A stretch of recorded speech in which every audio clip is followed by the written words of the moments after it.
All right, gang, we're right back here with you. Now, one of the things I want to ask, and I'm going to go all around the guys, is why are we having this school contest down here at the Research Center every year during the convention? And I want to know what you get out of it, or why do you bring your students down for that contest? Because those are actually the schools, gang, that were recommended. Because I believe personally, as a lot of us here at the Research Center, that the kids really get involved in continuing their education. What do you think, Ronnie? I think it's all about education and having fun, because they all get together and have a blast.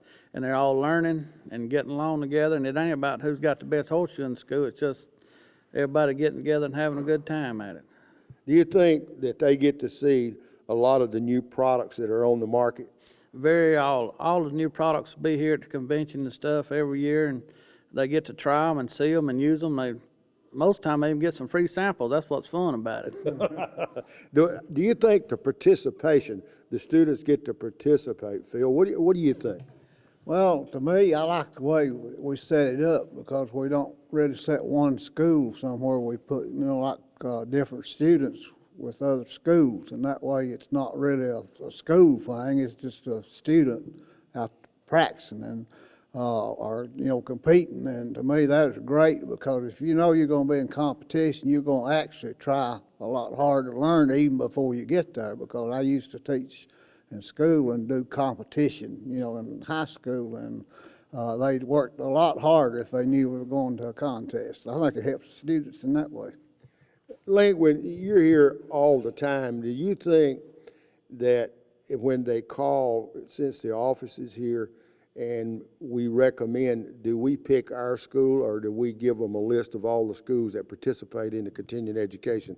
You think it's done fair? I think it's pretty fair, because really, when you're paying to go to school, you need to pick the best one that's right for you. And all schools are different, and we all teach it just a little bit different, so whichever sets up better for the individual. But do you think it's all leading to the grammar school part, that all the schools are teaching grammar school of shoeing, and in other words, when they graduate, they've got through grammar school and they need to continue their education? Do you agree with that, Kelly? Yeah, actually I do, Ralph. I kind of tell our students that it's like a quarterback in the NFL. He may throw a 100-yard pass on a Sunday, but during the week he's still standing there 25 yards away from a tire throwing a football through it. Basics and practice, just sticking with the fundamentals. And I have to agree with what Phil says.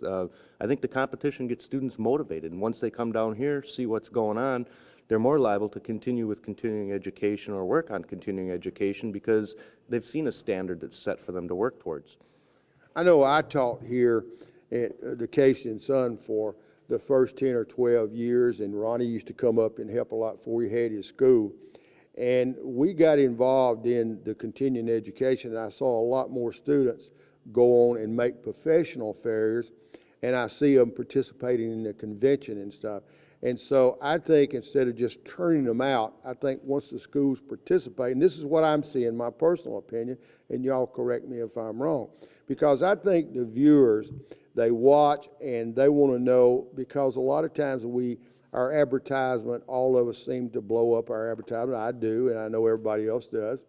And we try to do that, but every school, and I've went to every school in the United States. I've been there, participated, and visit with them, and I know most everyone is involved in the teaching, and they're all basically fundamentally good to a point, but they all don't really get into the continuing education. So what we decided to do as a group here at the Research Center was recommend, we used to just give them a list of schools, but now we're giving them a list of schools that actually participate in the continuing education program that we have once a year, where they bring their students here. The students have a lot of fun. They get to see new products that we don't have at all the schools, because they send them here to research, and we try those products out. The students get to see them, and we just believe the guys that really do that care about their students. Now, correct me if I'm wrong, Ronnie. What do you think? I think you're exactly right there. It's all about the educational part on it.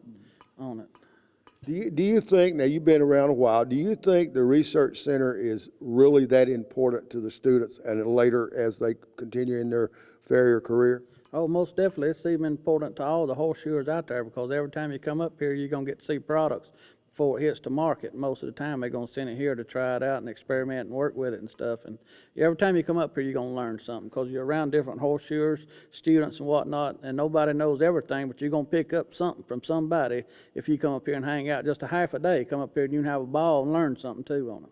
You know, I've been to a lot of clinics in my career, and the one thing that bothers me a lot when I go out to some clinics, they get out in the American public where people don't know about farrier out or horse owners, and they get out there and they start beating out horseshoes and shoeing horses, and it projects the wrong image. I think the horse owner sees us as strong back and weak mind, and that's something I'm trying to get across, gang, to you, that the farrier is a very educated person.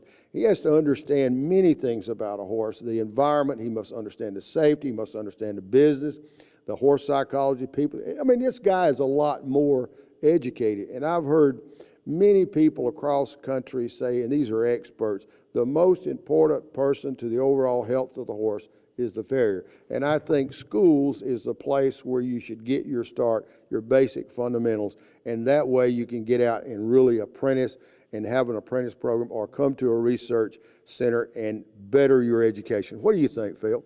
Well, yeah, of course, I just come every so often to teach. We have different teachers here, but I was lucky to be here this past weekend, or came over for the Noble Plate.